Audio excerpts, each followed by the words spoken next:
vídeo de hoje trará uma abordagem a respeito do simbolismo entre Guiena, Vale de Rinom, e o Lago de Fogo e Enxofre. Peço que assistam até o final, onde farei considerações importantes. Eu sou Wagner Toledo e este é o canal Biblicamente. O termo grego Guiena representa o aramaico Guerinã, que por sua vez representa o hebraico Guerinom. Guiena é uma abreviatura do título Vale de Rinom. Guiena é um termo geográfico que divide a antiga Jerusalém das colinas do sul e do oeste. O vale era um ponto limítrofe entre Judá e Benjamim, Josué 15:8, Neemias 11:30. O vale tinha reputação má nos últimos livros do Antigo Testamento, pois era a região de Tofete, um santuário cultico, onde eram oferecidos sacrifícios humanos, visto em 2 Reis 23:10, 2 Crônicas 28:3, Jeremias 7:31.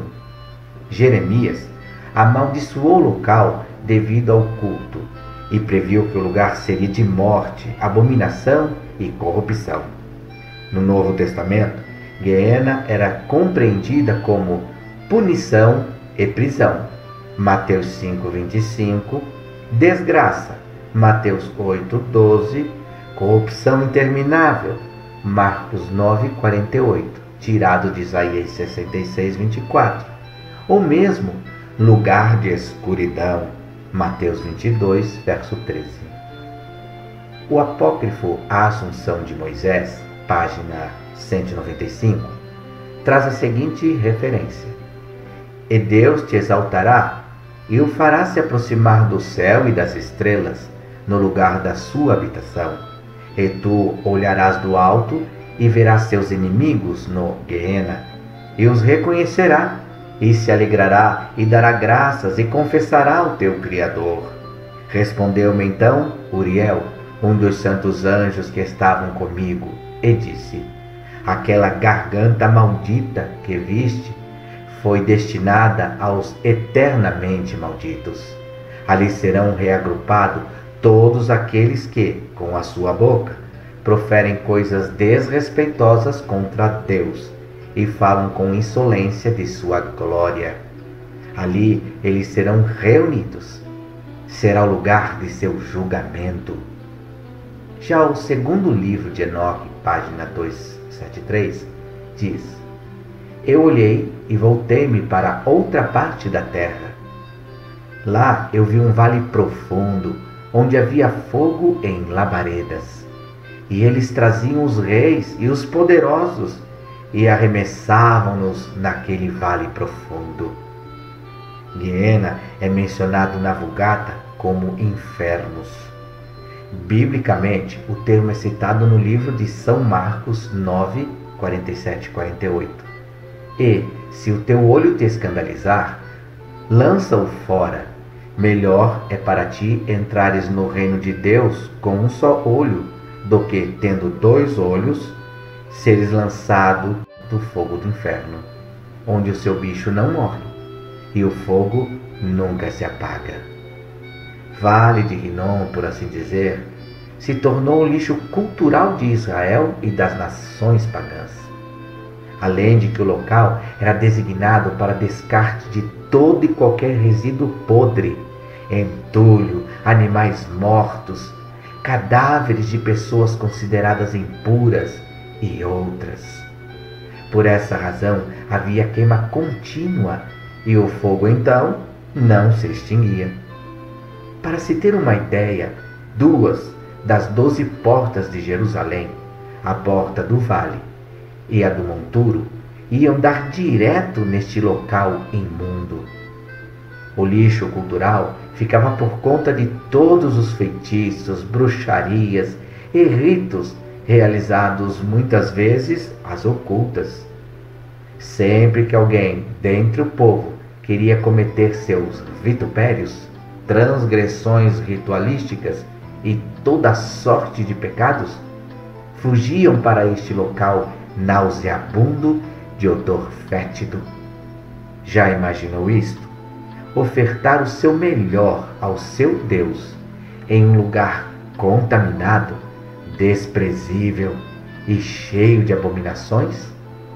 Pois é, este vale poderia muito bem simbolizar uma nação santa, ofertando louvores e sacrifícios de adoração em um mundo repulsivo, como o mundo pecaminoso em que nos encontramos agora.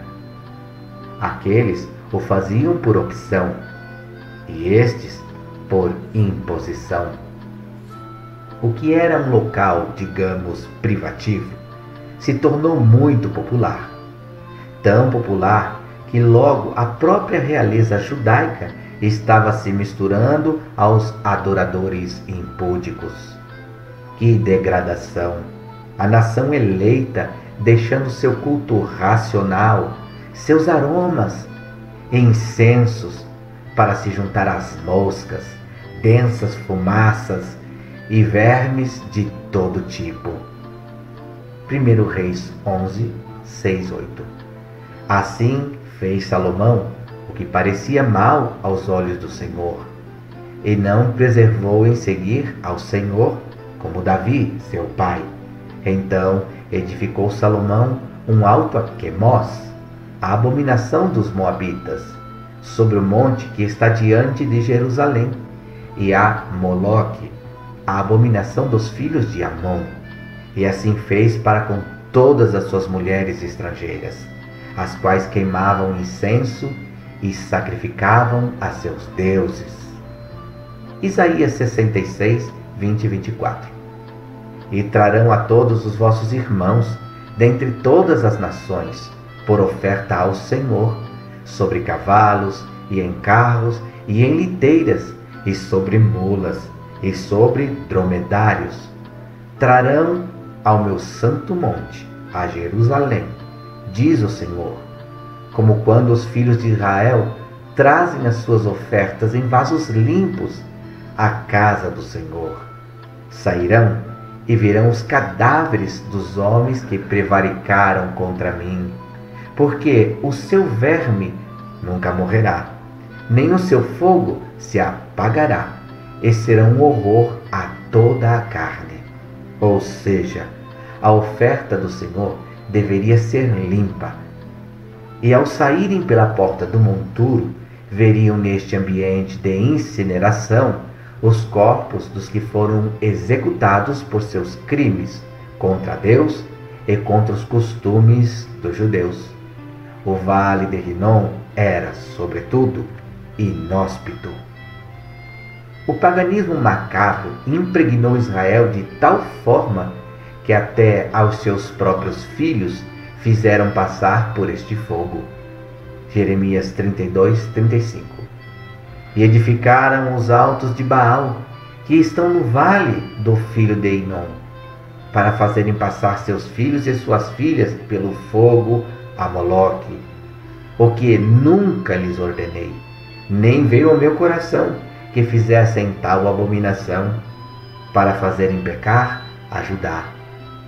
Moloque era adorado em Canaã e esteve presente entre civilizações como os fenícios, os cartagineses e os sírios, sendo visto até mesmo em monólitos no norte da África.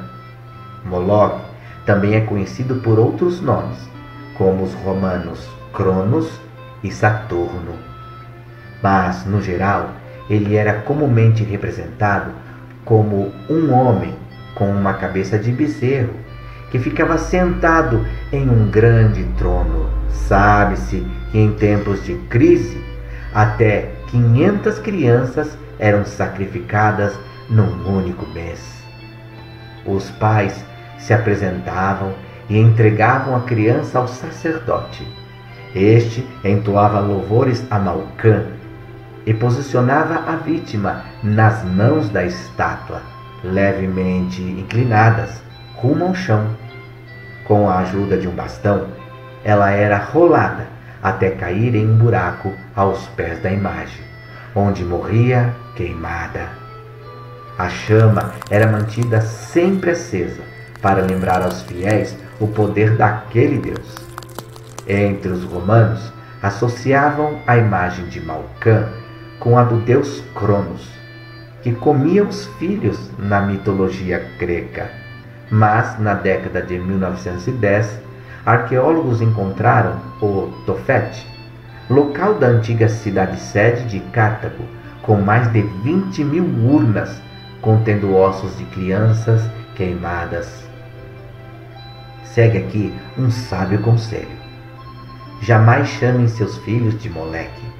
Assim o faziam as mães que, quando em transe diabólico, oferendavam seus bebês a Moloque, cujos braços estavam sempre estendidos, boca aberta e entranhas ardentes, pois é isso mesmo que Moloque representa: uma fornalha disposta a consumir as carnes dos inocentes. Entendeu isto? Moleque é consagrado a Moloque. Neemias 2:13. E, de noite, saí pela porta do vale, e para o lado da fonte do dragão, e para a porta do monturo, e contemplei os muros de Jerusalém, que estavam fendidos, e as suas portas, que tinham sido consumidas pelo fogo. Pode-se dizer que o vale de Inom era a morada de Moloque. Hoje, mais de 2.500 anos após estes eventos, os adoradores de Moloque, ou os filhos do diabo, ainda queimam as carnes de inocentes, ingerem o seu sangue como se fosse o elixir da vida e cometem toda sorte de abominações. Mas, felizmente, nos dias de Neemias, Artaxerxes determinou que os muros de Jerusalém fossem reedificados, os quais Nabucodonosor destruiu juntamente com os altos de Israel. Isto quer dizer que no fim dos tempos, o Deus de toda a terra destruirá o reino dos infernos. Segundo a Pedro 3:10. Virá, pois, como ladrão o dia do Senhor, no qual os céus passarão com grande estrondo, e os elementos ardendo se dissolverão, e a terra e as obras que nela há serão descobertas. Aqui há um mistério. Deus administra os ciclos de vida de eternidade em eternidade. As chamas de Guiena, ou lago de fogo e enxofre, jamais se apagarão. Os condenados, no entanto, serão supliciados por determinada eternidade, sendo depois disso incinerados para todo sempre. Se hoje rejeitarmos o fumo das abominações, seremos purificados pela chama limpa do Espírito da graça. As luzes e perfeições de todas as eternidades se acenderão e nos guiarão pelas sendas de Deus, de eternidade em eternidade. Amém.